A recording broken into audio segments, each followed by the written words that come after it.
Ella es entonces Sandra Yulisa Vargas Vargas.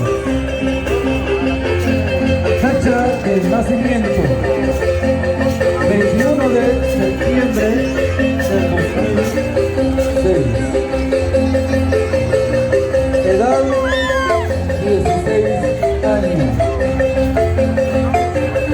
Nombres de los padres: don Jesús Vargas Ramírez y doña Ana Vargas Gaspar.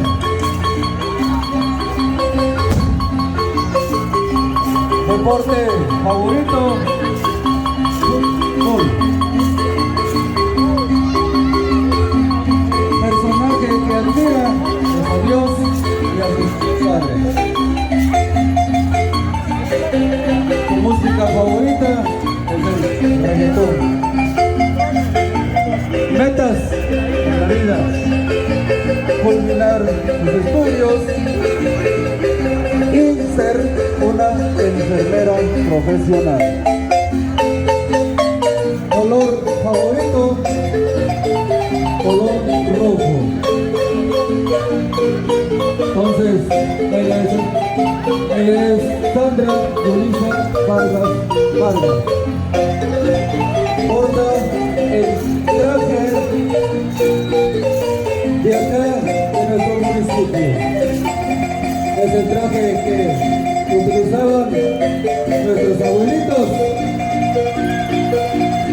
Gracias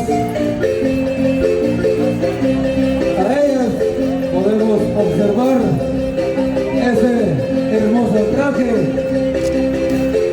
que nuestros abuelitos pues utilizaban antes. Entonces, ella es Sandra Yulisa Vargas Vargas.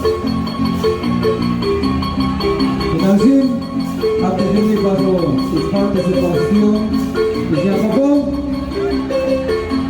Pone cierta de Aiguilles, cierta de Malichan, de Mislam. Yo si digan Dios pasó, Betis,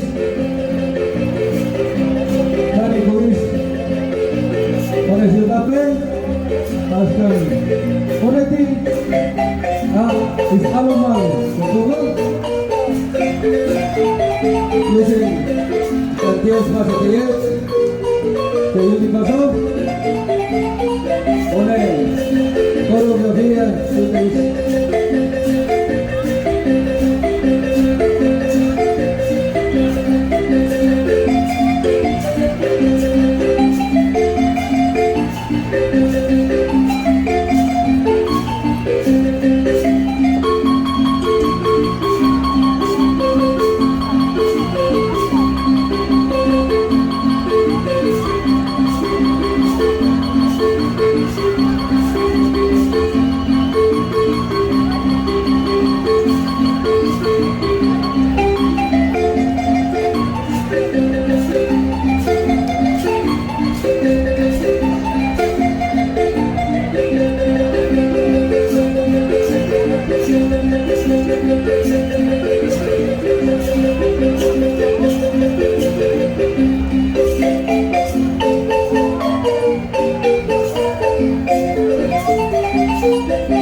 premio patrocinio Secretaría Kami Unit Ascom Uninotes Suatu artista del Circo Cup Acá viene si Pepe lo está Disney using Asemana General Secretary Sandra Yulisa.